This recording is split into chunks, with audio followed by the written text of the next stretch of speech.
it's Demi. Welcome back to my YouTube channel. I hope you're all doing well and I hope you're having a great day. Today's video is a little bit different. I haven't really did a video like this on my channel before. Have I? No, I don't think I have. So I've did videos similar to this one, but actually with my mum, where I ask my mum questions you're too afraid to ask your mum. I actually have a really close relationship with my parents, and I've always been able to ask my mum anything I wanted to ask her, no matter what it was.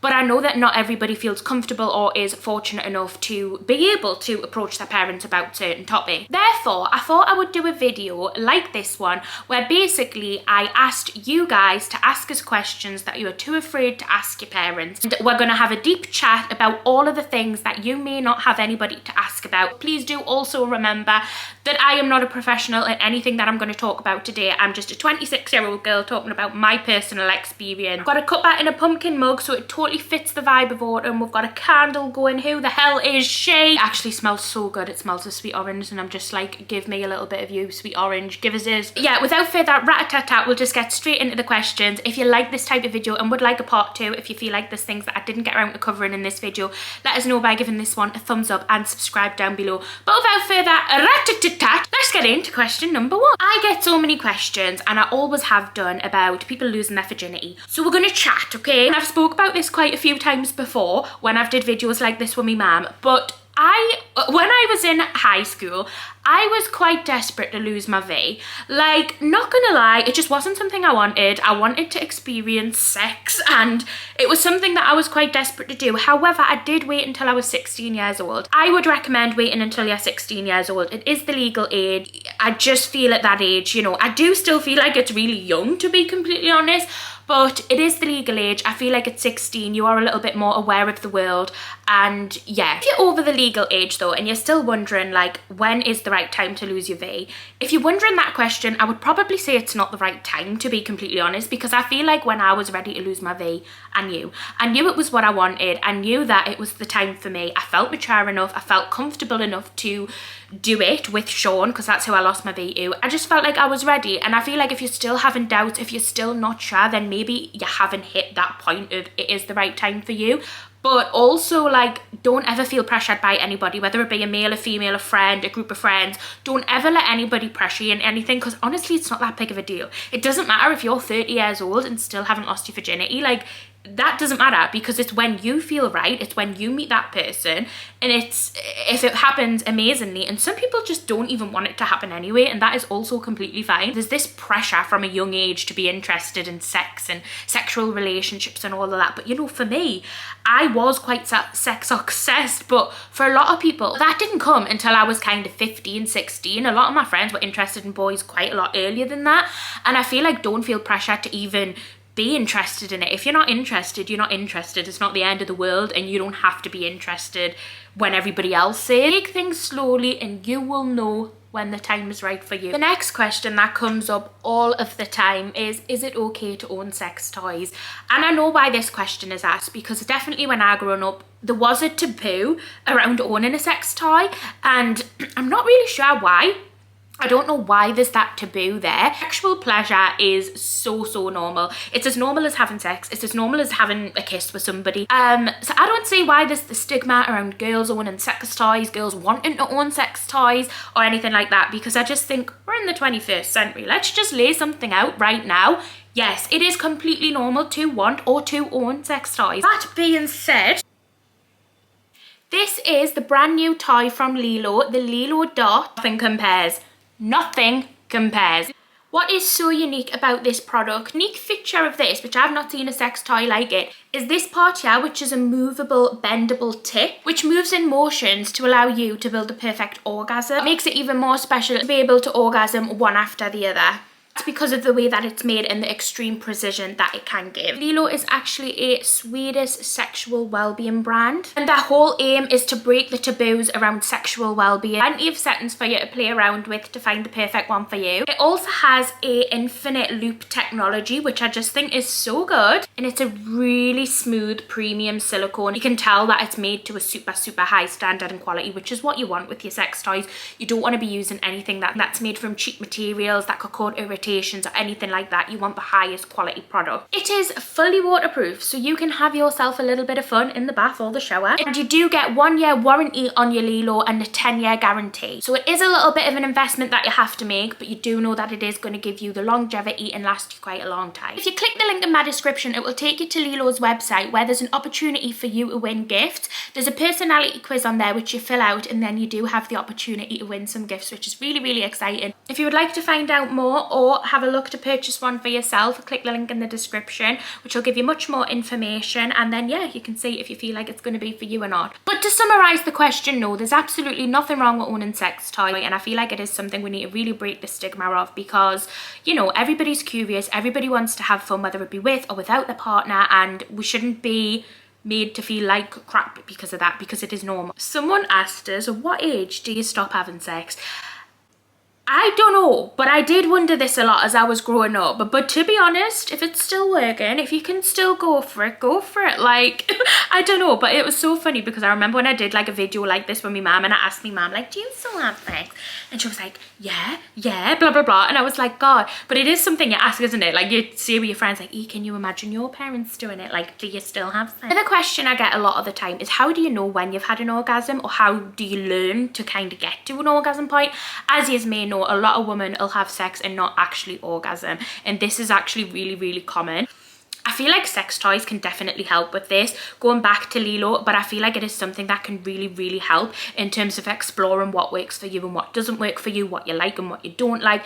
And I feel like if you know yourself what you like and what you don't like, and then you can communicate that with any partners you have, and I feel like overall you'll just have a better sexual experience if you know what works for you. I would definitely say exploring your own self with sex toys, and, you know, it can definitely help with this. Is it normal to want to try vape, cigarettes and alcohol when I'm underage?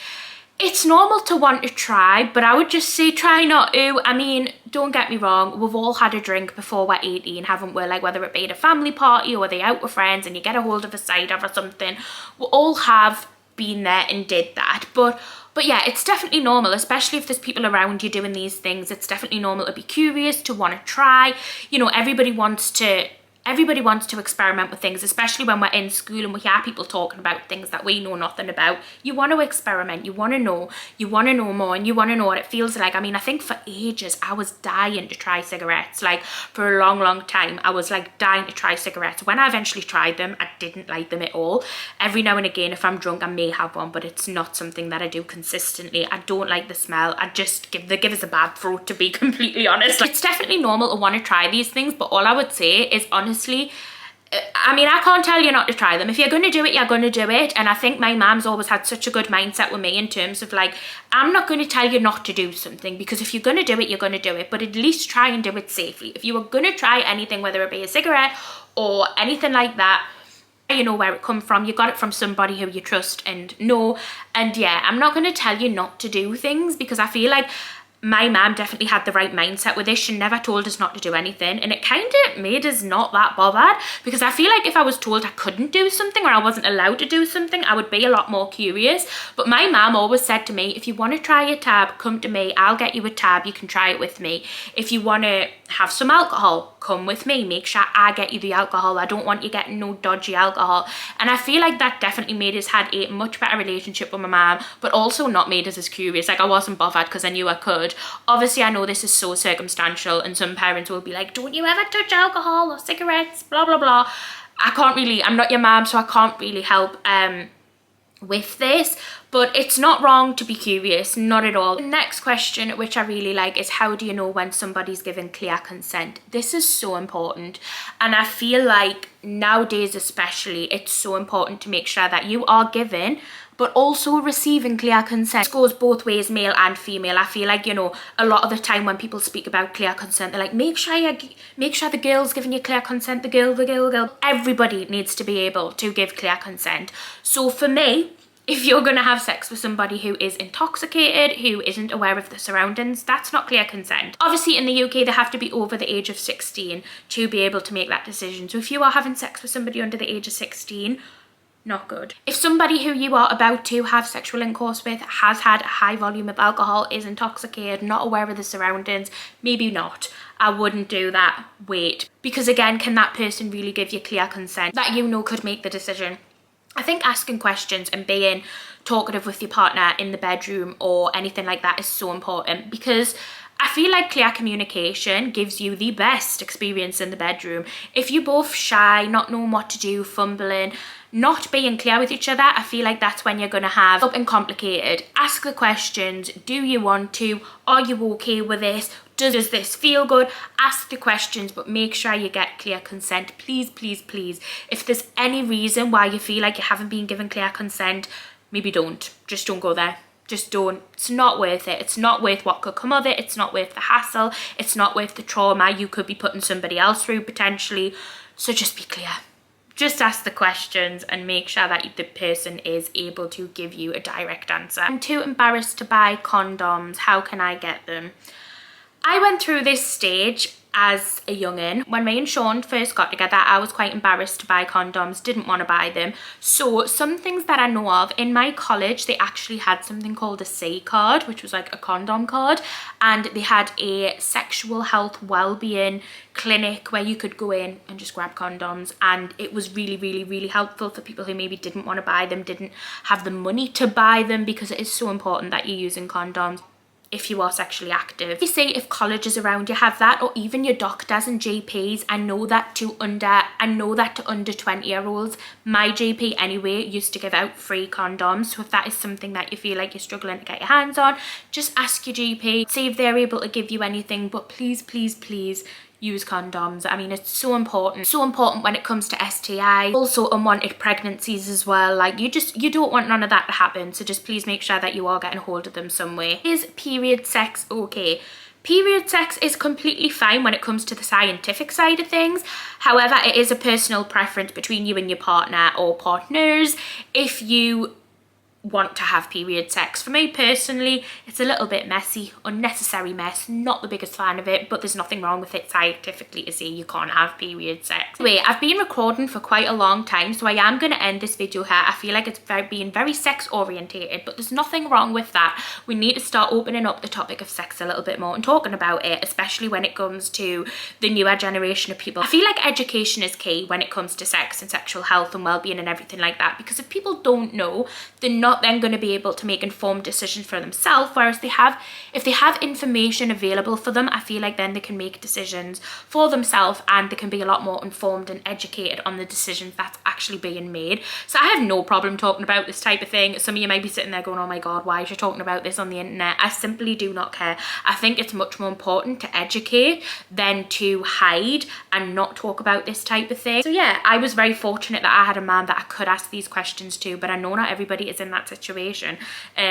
So I'm just trying to give my piece on it.